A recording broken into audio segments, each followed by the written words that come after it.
Добрый день! Вы на канале Дело мастера боится. Сегодня у нас февраль месяц, приходит время пересадки цветов домашних, комнатных. У меня стоит перед вами в горшке орхидея, которой уже мало места. Корни повырастали до такой степени, что уже просто распирают со всех сторон. И сегодня в нашем видео вы увидите, как же правильно пересадить орхидею для того, чтобы спрятать корни, для того, чтобы наша орхидея дала цвет к 8 марта. Нам понадобится горшок. Главное, чтобы он был прозрачен, для того, чтобы корни пропускали через него свет. Все горшки, как правило, для орхидей должны либо быть прозрачные, либо однотонные, но чтобы светились насквозь. На дне горшка должны быть проделаны дырки для фильтрации, для того, чтобы вода, в которую мы будем поливать орхидею, выходила вся в вот такой вот поддон. Когда вода стечет в этот поддон, обязательно нужно выливать, чтобы не загнивали корни. Орхидею нужно поливать раз в неделю, в один и тот же день. Я вот делаю их буквально по пятницам, всегда поливаю. И обязательно раз в неделю промывать листья. Дело, так сказать, для орхидеи в ванне. Они очень любят воду. Можно пшикать, брызать пшикалками, но я переношу их в ванну и каждый листочек перемываю тщательно. И земля специальная, грунт для орхидей. Я купила вот такой, продается он и в Ашане, и в Эпицентре. Кулечек я уже разорвала, потому что буду вам показывать, уже пересаживала с него, брала. Очень хорошая, очень удобная и недорого.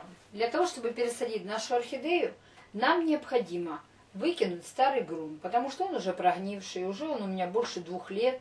Уже, считаю, он просто непригодный. Поэтому мы его выбрасываем. Выбрасываем в миску, но аккуратно, чтобы не повредить наши внутренние корни.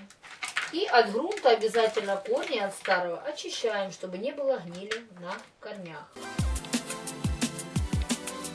Затем, перед тем, как садить наши корни, видите, у нас и верхние уже корни пошли, их тоже нужно будет прикапывать. Для того, чтобы пересадить нашу орхидею, нам необходимо эти корни все тщательно промыть под проточной холодной водой.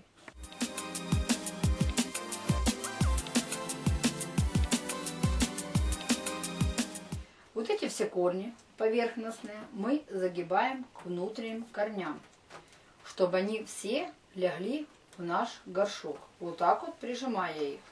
Не бойтесь, при этом не поломаются. Вот, видите, в таком варианте они будут влазить в наш горшок. На дно горшка сыпем грунт и делаем, так сказать, как бы небольшую ямочку. Вот так вот. Затем помещаем все наши корни, наружные и внутренние, в горшок. И засыпаем со всех сторон этим грунтом.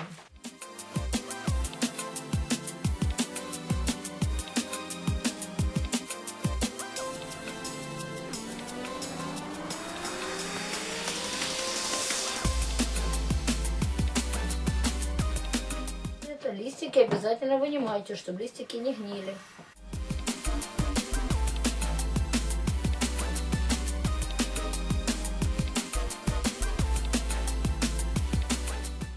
Вот мы пересадили нашу орхидейку. Внешний вид не очень, потому что грязно, некрасиво. Сейчас мы будем ее купать. После пересадки обязательно должны все листики вымыться. Вымыться грязь с горшка, чтобы принят был внешний вид. И одним движением сразу как бы мы польем и нашу орхидею. Теперь до следующей пятницы, после того, как я сейчас ее полью, покупаю, я трогать ее не буду. Купать мы будем нашу орхидею холодной водой, но нет, не очень. Такой, температура 20-17 градусов.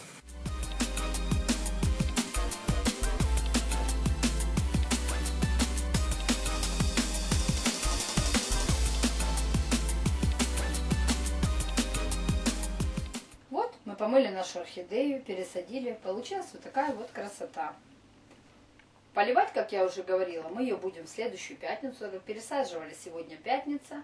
И ровно через месяц после пересадки, я на календарике запомню число, мы купим специальное удобрение для орхидей. Продается оно в каждом магазине, в супермаркетах, и в Ашанах, и в Эпицентрах. И поливается строго по дозировке. Сколько написано на килограмм земли там или на литру воды. Поливается небольшими порциями. Опять же, то, что вода стечет в поддоне, мы обязательно сливаем. Потому что, чтобы не загнивали корни, не заставило сюда, не было запаха. Для орхидеи как бы это нежелательно. Смотрите наш канал Дело мастера боится. Пользуйтесь нашими советами. Смотрите наши изобретения, пересадки наши. И пишите свои комментарии, оставляйте свои отзывы. Будем рады вашим советам, каким-то новым предложениям. Подписывайтесь на канал «Дело мастера боится». Всем пока!